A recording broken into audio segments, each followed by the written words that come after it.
आज का हमारा जो टॉपिक है वो यथार्थवाद है। यथार्थवाद जो टॉपिक है बहुत ही ज़्यादा इंटरेस्टिंग टॉपिक है। क्यों? क्योंकि इसको हम कनेक्ट कर सकते हैं क्योंकि हम कलयुग में रहते हैं। कलयुग में मैक्सिमम सभी लोगों का जो नेचर देखा जा रहा है वो यथार्थवादी ही है। ठीक है, यथार्थवाद को हम एक एग्जाम्पल के थ्रू समझ सकते हैं, जैसे कि ठीक है, से किसी ने आपको थप्पड़ मारा, ठीक है, तो आपका रिएक्शन कैसा होगा वो वेरी करता है हर एक पर्सन पे। ठीक है, जैसे कि फॉर एग्ज़ाम्पल से किसी ने थप्पड़ मारा तो आप क्या बोलोगे? अगर नैतिक हो, ठीक है, तो आप बोलोगे से बिना गलती के आपने मुझे थप्पड़ मार दिया, कोई नहीं, भगवान आपको इसका परिणाम देगा। या फिर क्या कहोगे? गांधीवादी होगे तो दूसरा गाल भी आगे कर दोगे, चलो इस पे भी मार लो। ठीक है, दूसरा क्या कर सकते हो? दूसरा आप ये कर सकते हो से किसी ने थप्पड़ मारा, आप 100 नंबर पे कॉल करके आप उसके खिलाफ क्या कर सकते हो? कंप्लेंट रजिस्टर करवा सकते हो। ठीक है, यानी कि कानून का सहारा आपने लिया। तीसरा, किसी ने थप्पड़ मारा, मुझे थप्पड़ मार दिया, मैं भी उसको थप्पड़ मारूंगा। ठीक है, ये तो इसमें क्या हो सकता है? अगर आप यथार्थवादी हो तो आप क्या देखोगे? इसे थप्पड़ मारने वाले की कट और काटी कैसी है, यानी कि वो खली तो नहीं है, आप कमज़ोर, अब वो खली, आप उससे भिड़ गए तो गए, काम आपका ख़त्म। इसलिए हमें क्या करना चाहिए? हमें देखना चाहिए वो हमारे बराबर में है या हमसे ऊपर है या हमसे नीचे, उस आधार पे एक्शन लेना। ये यथार्थवादी सोच है, यानी देश काल परिस्थिति के अनुसार कोई कार्य करना यथार्थवादी कहलाता है। ठीक है, यानी कि यथार्थवादी क्या है? एक विचारधारा है, यथार्थवाद जो है वो एक विचारधारा है और जो कि शक्ति का प्राय होता है। ठीक है, यानी कि शक्ति राजनीति का प्राय कहते हैं यथार्थवाद को, यानी कि ये सबसे ज़्यादा बल किस पे देते हैं? शक्ति पे। ठीक है, इसका बौद्धिक आधार अगर हम देखें, ठीक है, क्या देखें? बौद्धिक आधार। ठीक है, बौद्धिक आधार किन किन के द्वारा दिया गया? जैसे कि कौटिल्य ने दिया, ठीक है, कौटिल्य के द्वारा दिया गया, मैकियावेली के द्वारा दिया गया, ठीक है, फिर उसके बाद हॉब्स ने भी बौद्धिक आधार यथार्थवाद का रखा था। ठीक है, और थ्यूसिडाइड, ठीक है, इन सब के द्वारा बौद्धिक आधार रखा गया यथार्थवाद का। ठीक है, फिर इसके बाद यथार्थवाद का हम क्या देखते हैं? परंपरागत रूप। ठीक है, परंपरागत रूप किसके द्वारा रखा गया था? मोर्गनथाउ के द्वारा। ठीक है, वहीं पे क्या कहते हैं? वहीं पे क्या आ जाते हैं हम?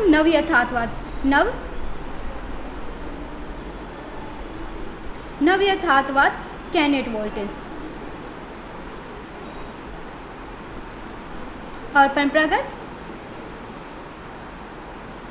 मोर्गनथाउ के द्वारा। ठीक है, ये सब यथार्थवाद के विचारक है जिन्होंने यथार्थवाद के विचार को दिए थे या प्रतिपादित की, इनके द्वारा यथार्थवादी विचार किया गया था। ठीक है, ओके, ये थे। अब हम इसके बाद देखेंगे कि यथार्थवादी सिद्धांत जो है उसके मुख्य आधार क्या है। ठीक है, वो किस पे ज़्यादा से ज़्यादा फोकस है, यानी कि ये किसके इर्द गिर्द ये विचारधारा घूमती है। ठीक है, जैसे कि ये शक्ति संघर्ष पे बल देता है, राष्ट्रीय हित, राष्ट्रीय शक्ति, राष्ट्रीय सुरक्षा और शक्ति संतुलन। ठीक है, यानी कि मूल इस सिद्धांत का जो आधार होगा ये इसी के इर्द गिर्द घूमेगा। जितने भी विचारक अभी तक मैंने नाम लिए हैं वो सारे विचारक जो है किस पे बल देंगे? इसी पे बल देंगे। ठीक है, हाँ, अब एक एक करके इसको देखते हैं। ये क्या है? जैसे कि शक्ति संघर्ष। शक्ति संघर्ष का मतलब क्या होता है? जैसे मोर्गनथाउ है वो क्या बोलते हैं? मानव का जो स्वभाव है वो संघर्ष वाला है। ठीक है, यानी कि वस्तुनिष्ठ स्वभाव होने के कारण वो मतलब संघर्ष करेगा ही करेगा। वहीं पे कैनेट वोल्टेज क्यों क्या बोलते हैं? से संघर्ष का मूल कारण जो है वो अंतर्राष्ट्रीय राजनीति की अराजकतावादी संरचना है। क्या है? अराजकतावादी संरचना। ठीक है, यानी कि इसका मतलब क्या हो गया? एक एग्जाम्पल लेती हूँ से, जैसे पर्सन ए है और पर्सन बी है। ठीक है, दोनों की जो मूल स्वभाव कैसा होगा? वो लड़ाई ही करेगा। ठीक है, तो लड़ाई करने, क्योंकि उसके अंदर है ज़्यादा से ज़्यादा शक्ति अर्जित करना। शक्ति अर्जित करने के लिए हम क्या करते हैं? एक दूसरे को दबाते हैं, जैसे मैं पावरफुल बनूं और दूसरा कमज़ोर बने। ठीक है, इसी कारण क्या होता है? संघर्ष देखा जाता है। ये मोर्गनथाउ ने कहा। लेकिन जो ये कैनेट वोल्टेज है वो क्या बताते हैं? से विश्व लेवल पे कोई ऐसी संस्था नहीं। आप बोलोगे कैसे? यूएनए है और भी कई संस्थाएँ हैं, लेकिन ये क्या मानते हैं? कि ऐसी कोई संस्था का महत्व ही नहीं है, वो महत्वहीन है। ठीक है, तो इसलिए क्या बोलते हैं? से कोई संस्था ना होने के कारण विश्व जो है अराजकतापूर्ण दिखती है। अब आ जाते हैं हम दूसरा देखते हैं, राष्ट्रीय हित। ठीक है, अब जो हम पढ़ रहे हैं हमारा वह है अंतर्राष्ट्रीय संबंध। अंतर्राष्ट्रीय संबंध का मतलब होता है राज्य का दूसरे राज्य से कैसे संबंध स्थापित होंगे, कैसे संबंध स्थापित किए जाएंगे। ठीक है, तो ये क्या हो गया, वो संबंध जो होता है डिपेंड करता है राष्ट्रीय हित पे। ठीक है, हमारा राष्ट्रीय हित अगर मेल खा रहा है तो हम उसके साथ संबंध स्थापित करेंगे, वरना हम मतलब कोई फ़ायदा नहीं है, छोड़ दो। हाँ, राष्ट्रीय हित, अंतर्राष्ट्रीय संबंध में क्या होता है, से हमारा एक राज्य के साथ दूसरे राज्य का संबंध स्थापित किया जाता है। वो संबंध जो होता है राष्ट्रीय हित पे डिपेंड करता है। ठीक है, जैसे कि इनका क्या कहना है, से अंतर्राष्ट्रीय संबंध का निर्धारण जो होता है वो विचारधारा या नैतिकता के आधार पे नहीं होता, बल्कि क्या होता है, राष्ट्रीय हित के आधार पे होता है। यानी कि हम किसी, जैसे फॉर एग्जांपल हम अमेरिका के साथ संबंध इसलिए नहीं बना रहे से हम हमारी विचारधारा मिलती है या हम नैतिक बहुत है, वो नैतिक है, तो हम एक दूसरे के साथ संबंध स्थापित करते हैं, बल्कि क्या होता है राष्ट्रीय, यानी कि फॉर एग्जांपल हम कह सकते हैं से हम शुरुआत से ही लोकतांत्रिक थे, यानी कि विचारधारा क्या है, सेम हो गई, से हम आज़ादी के समय से ही लोकतांत्रिक देश थे। और यूएसए भी क्या है, लोकतांत्रिक देश था, लेकिन हमारे संबंध तो अच्छे नहीं थे। हमारे संबंध किसके साथ अच्छे थे, यूएसएसआर के साथ, है ना। लेकिन फिर जाके जैसे हमारे राष्ट्रीय हित या फिर अमेरिका को लगा से हमारे राष्ट्रीय हित भारत के साथ मेल खाते हैं, तो हमारे संबंध जो हो गए उसके साथ मिलने लग गए। ठीक है, ये हो गया हमारा राष्ट्रीय हित, जिससे मेल खाएगा उसके साथ हमारे संबंध सुधरते जाएंगे। ठीक है, फिर है राष्ट्रीय शक्ति। आप क्या बता रहे हैं, से राज्य केंद्रित विश्व व्यवस्था होती है। ठीक है, यानी कि विश्व कैसे, राज्य केंद्रित, यहाँ पे अन्य संस्थाओं जैसे कि MNCs हो गई, UNA हो गया, ये सब मतलब मायने नहीं रखती है। मायने कौन रखता है, राज्य। इसीलिए क्या इनका माना यथार्थवादियों का, से राज्य केंद्रित विश्व व्यवस्था है। ठीक है, राष्ट्र राज्य पे नियंत्रण के लिए अन्य किसी संस्था को नहीं स्वीकारते। ये जो मैंने शुरुआत में ही कहा, से किसी भी संस्था का कोई महत्व नहीं है, यानी कि राष्ट्र राज्य को नियंत्रित करने के लिए, उनके व्यवहार को नियंत्रित करने के लिए किसी भी संस्था को नहीं स्वीकारते, यानी कि सुप्रीम कौन है, राज्य। ठीक है, इसलिए हर एक राज्य को ज़्यादा से ज़्यादा शक्ति अर्जित करनी चाहिए, मतलब अर्जित करने का प्रयास करना चाहिए। यानी कि राष्ट्र को शक्तिशाली बनाने के लिए हमें क्या करना चाहिए, ज़्यादा से ज़्यादा शक्ति अर्जित करते रहना चाहिए। जैसे कि हमारे भारतीय राजनीतिज्ञ जो थे कौटिल्य, उन्होंने क्या कहा था, से चतुरंगिनी सेना के बारे में बल दिया था, यानी कि राज्य की सुरक्षा के लिए हमारे पास सेना होनी चाहिए। वैसे ही राष्ट्र को ज़्यादा से ज़्यादा शक्ति अर्जित करनी चाहिए, पावरफुल होना चाहिए, क्योंकि अगर आप पावरफुल नहीं हो तो आपकी रक्षा करने के लिए कोई दूसरा नहीं आएगा। आप स्वयं अपने सुरक्षा का दायित्व, आपके सुरक्षा का दायित्व स्वयं आप पे है, न कि दूसरे पे। शक्ति यानी कि हमें क्या होता है, से हमारी सुरक्षा का दायित्व स्वयं हम पे है, तो हमें, क्योंकि कोई दूसरा राज्य आके आपकी सुरक्षा की गारंटी नहीं ले सकता। जैसे कि अगर आप देखोगे तो बोलोगे से सुरक्षा की गारंटी के लिए नाटो है ना, क्योंकि नाटो जो एक संगठन है, आप पे हमला, यानी कि आप पूरे राज्य में, तो आप पे किसी ने हमला किया तो उसमें क्या है, इस संधि के अंतर्गत तो पूरे मतलब जो इस राज्य, मतलब इस संधि में सम्मिलित राज्य है, उन सब पे हमला माना जाता है। ठीक है, लेकिन ऐसा रियलिटी नहीं है। क्यों, क्योंकि ऐसा क्या होता है, से सब अपने देखते हैं, से मैं क्यों उलझू इस झगड़े में, इसके साथ हो रहा यही झेले। ठीक है, तो इसीलिए हम परमाणु हथियार, मतलब भारत ने भी परमाणु हथियार अर्जित किए, वैसे हर एक देश जो है अर्जित करने की कोशिश में लगा हुआ है। क्यों, क्योंकि सभी को पता है कि कोई दूसरा देश आके उसकी रक्षा नहीं करेगा। ठीक है, ओके। अब है राष्ट्रीय सुरक्षा। ठीक है, राष्ट्रीय सुरक्षा जो होता है राष्ट्रीय हित का केंद्र होता है। ठीक है, राष्ट्रीय हित में क्या होता है, से सबसे मेन हम किसको रखते हैं, कोर क्या होता है राष्ट्रीय सुरक्षा की, राष्ट्र की सुरक्षा सबसे ज़्यादा महत्वपूर्ण हो जाती है, और प्रत्येक राष्ट्र का, ठीक है, सुरक्षा का दायित्व जो होता है स्वयं उस राज्य पे होता है। इसलिए हम ज़्यादा से ज़्यादा, यानी कि हथियारों की होड़ जो होती है, इसको भी हम क्या कह सकते हैं, ऐसे मतलब ये क्या होती है, शक्ति संतुलन। ठीक है, शक्ति संतुलन का मतलब हो गया, से जैसे कि फॉर एग्जाम्पल मेरे पास कुछ हथियार है, ठीक है, और आपके पास नहीं है, तो आप मेरे से डर के रहोगे। लेकिन आपने क्या करे, 2 हथियार आप लेके आ गए, तो दूसरा बंदा भी बोलेगा इसके पास तो 2 हथियार है, मैं कैसे लड़ाई करूं। ठीक है, ये क्या होगा, एक दूसरे को बैलेंस करते रहेंगे। मान लो 2 इसने ले लिया, 2 मैंने ले लिया, तो इस समय क्या हो जाएगा, बैलेंस हो जाएगा, युद्ध की स्थिति कम हो जाएगी। फॉर एग्जाम्पल क्या है, शीत युद्ध का दौर। शीत युद्ध का दौर में क्या था, वैसे यूएसएसआर के बीच हमेशा लगता था युद्ध हो के रहेगा, लेकिन युद्ध हुआ नहीं। क्यों, क्योंकि दोनों बराबर के टक्कर में थे। ठीक है, ये शक्ति संतुलन के उदाहरण है। अब हम देखेंगे परंपरागत यथार्थवादी, यानी कि परंपरागत यथार्थवादी कौन थे? मोर्गनथाउ। उनके द्वारा कुछ नियम दिए गए थे, ठीक है। उस नियम के आधार पे हम यथार्थवाद को समझ सकते हैं, ठीक है। यानी कि इन्होंने क्या कहा था? मानव का जो स्वभाव है वो वस्तुनिष्ठ है। वस्तुनिष्ठ का मतलब सेम ऐसा का ऐसा ही रहेगा, वो कोई चेंज नहीं होगा। कोई वस्तु है वो क्या कभी चेंज होती है? जो वैसा स्वभाव है वैसा ही रहेगा, उसको ऐसा नहीं, जैसे उदारवादी बोलते हैं शिक्षा के द्वारा हम इसके स्वभाव को परिवर्तित कर देंगे। यथार्थवादी क्या कहते हैं?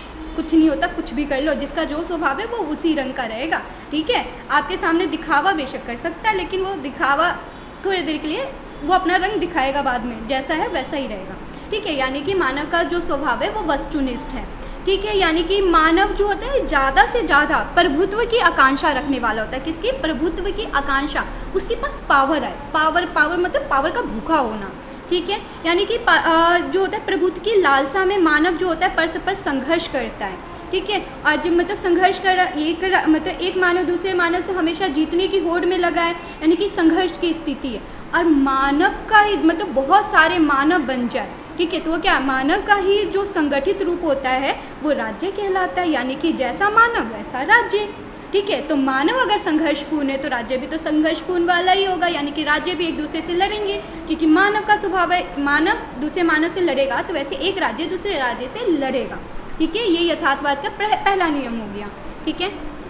आप देखते हैं राष्ट्रीय हित, ठीक है। अब क्या बता रहे हैं? ये अंतर्राष्ट्रीय राजनीति का केंद्र जो होता है राष्ट्रीय हित होता है, ठीक है। अंतर्राष्ट्रीय राजनीति किससे संचालित होती है? राष्ट्रीय हित से, ठीक है। और प्रत्येक राष्ट्रीय हित को संरक्षित करने के लिए ज़्यादा से ज़्यादा शक्ति अर्जित करने की प्रतिस्पर्धा में लगे रहते हैं, ठीक है। यानी कि अब ये भी देखना से जैसे कि एक कथन है, ठीक है, न तो कोई स्थायी मित्र होता है न ही कोई स्थायी शत्रु। स्थायी क्या होता है? हमारे हित, ठीक है। तो यही बोल रहे हैं राष्ट्रीय हित बहुत महत्वपूर्ण होता है, लेकिन राष्ट्रीय हित जो होता है वो क्या करता है? परिवर्तनशील होता है, ठीक है। परिवर्तनशील यानी कि एग्जाम्पल के तौर पे हम देख सकते हैं से आज हमारा राष्ट्रीय हित कश्मीर है, से मेरे कश्मीर पे कोई कुछ नहीं बोलेगा, क्यों? अगर मान लो किसी देश ने कुछ कश्मीर पे बोला तो हम क्या बोलेंगे? ये हमारे अंदरूनी मामला है या हमारे राष्ट्रीय हित पे चोट किया गया है, ठीक है। उसी प्रकार हमेशा तो कश्मीर ही नहीं रहेगा, क्यों? क्योंकि कश्मीर एक तरह से फिर क्या होगा? वहाँ पे शांति स्थापित हो जाएगी, सब कुछ बढ़िया हो जाएगा, तो उसके बाद हमारे राष्ट्रीय हित बदल जाएंगे।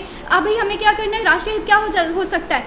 से हमें 5 ट्रिलियन की अर्थव्यवस्था बनना है, ठीक है, ये हमारे राष्ट्रीय हित हो सकते हैं। यानी कि राष्ट्रीय हित परिवर्तित होते हैं लेकिन राष्ट्रीय हित मेन होते हैं, ठीक है, ओके। आप क्या बता रहे? वही सेम चीज़, परिवर्तनशील। राष्ट्रीय हित जो होता है सदैव परिवर्तनशील होता है। राष्ट्रीय हित का कोई वस्तुनिष्ठ अर्थ नहीं होता, अपितु वो देशकाल परिस्थिति के अनुसार परिवर्तित होता रहता है, ठीक है, ओके। अब देखो नैतिकता अंतर्राष्ट्रीय राजनीति, हाँ नैतिकता है। अब क्या बता रहे हैं? अंतर्राष्ट्रीय राजनीति जो है नैतिकता से संचालित नहीं होती बल्कि शक्ति और राष्ट्रीय हित से। अंतर्राष्ट्रीय राजनीति जो होती है वो नैतिकता से संचालित नहीं होती है बल्कि वो शक्ति और राष्ट्रीय हित से संचालित होती है। जैसे कि हमारे नेहरू जी बहुत आदर्शवादी सोच रखने वाले एक प्रधानमंत्री थे, उन्होंने मतलब नैतिकता के आधार पे राजनीति को चलाने की कोशिश की थी, ठीक है। बोला हिंदी चीनी भाई भाई, हो गया धोखा दे दिया, 62 में हुआ युद्ध ठीक है। तो इसीलिए हमें नैतिकता से नहीं शक्ति से राष्ट्रीय हित के अनुसार अंतर्राष्ट्रीय राजनीति को संचालित करते रहना चाहिए, ठीक है। यानी कि विवेक जो होता है, विवेक, राष्ट्रीय हित जो होता है वो विवेक से संचालित होता है, न कि नैतिकता या किसी विचारधारा से, ठीक है।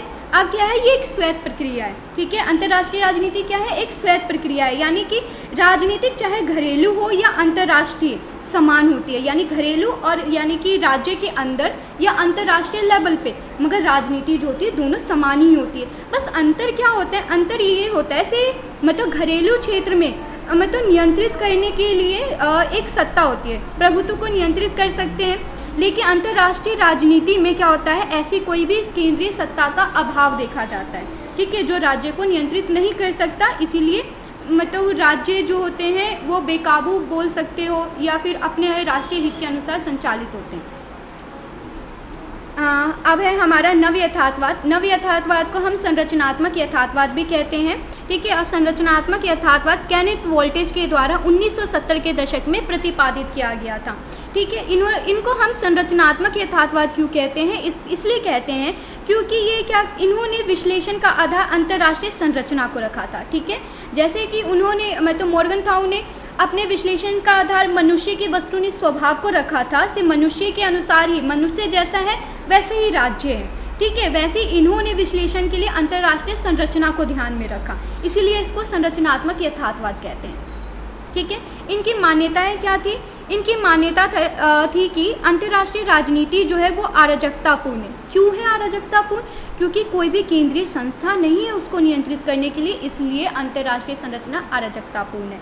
मैंने पहले ही बताया था यूएनए जैसी संस्था का महत्व नहीं होता, महत्वहीन होते हैं। ठीक है, यानी कि अंतर्राष्ट्रीय राजनीति जो होती है शक्ति के लिए संघर्ष है। ठीक है, हर एक राज्य किसकी दौर में लगा है? ज़्यादा से ज़्यादा पावरफुल होने के लिए, से हमारे पास ज़्यादा से ज़्यादा शक्ति हो। यानी कि आज क्या कहते हैं, उत्तर कोरिया जो है वो परमाणु हथियार अर्जित करने की कोशिश में लगा है, या फिर क्या कहते हैं जो उत्तर कोरिया है हमेशा देखा गया है से वो परीक्षण करता ही रहता है परमाणु हथियारों का। क्यों? क्योंकि उसको पावरफुल बनना है, उसको शक्ति अर्जित करनी है, क्योंकि उसको भी पता है उस पर कोई हमला करेगा कोई पर्सन, दूसरा राज्य तो आएगा नहीं, तो वो भी, और फिर दूसरा जो है उसके कंपैरिजन में वो भी अपने आप को सुरक्षित रखने के लिए उसको भी करते रहना चाहिए। ठीक है, फिर है राष्ट्रीय हित का मूल बिंदु जो होता है वो राष्ट्रीय सुरक्षा होता है। ठीक है, और अंतर्राष्ट्रीय राजनीति जो है नैतिकता और विधि के बजाय किसे? राष्ट्रीय हित से संचालित होती है। ठीक है, ये इसकी केनेथ वॉल्टिज की मान्यताएं हैं। आप देखते हैं इन दोनों में अंतर देखेंगे, परंपरागत यथार्थवाद और नव यथार्थवाद, इन दोनों में क्या अंतर है? ठीक है, अंतर क्या है? संघर्ष के स्रोत संबंधी अंतर। ठीक है, यानी कि संघर्ष को लेके दोनों की मान्यताएं अलग अलग थी। जैसे मॉर्गनथाउ ने क्या बताया, से मनुष्य के स्वभाव के कारण ही विश्व में संघर्ष देखा जा रहा है। ठीक है, वहीं पे केनेथ वॉल्टिज ने क्या कहा, से संघर्ष का कारण अंतर्राष्ट्रीय संरचना का अभाव है। ठीक है, अब है विश्लेषण पद्धति के आधार पे भी अंतर देखा गया। विश्लेषण पद्धति यानी कि मॉर्गनथाउ ने क्या किया में अंतर, यानी कि मॉर्गनथाउ ने क्या किया, आगमनात्मक पद्धति का प्रयोग किया। ठीक है, और केनेथ वॉल्टिज ने क्या किया, निगमनात्मक पद्धति का प्रयोग किया। यानी कि इसकी शक्ति के वितरण में भिन्नता है, यानी कि ये शक्ति के विचार को सापेक्षिक लाभ पे आधारित है। ठीक है, जैसे कि इनके अनुसार वर्तमान में चीन जो है भारत को सुरक्षा परिषद में नहीं जाने देता। क्यों?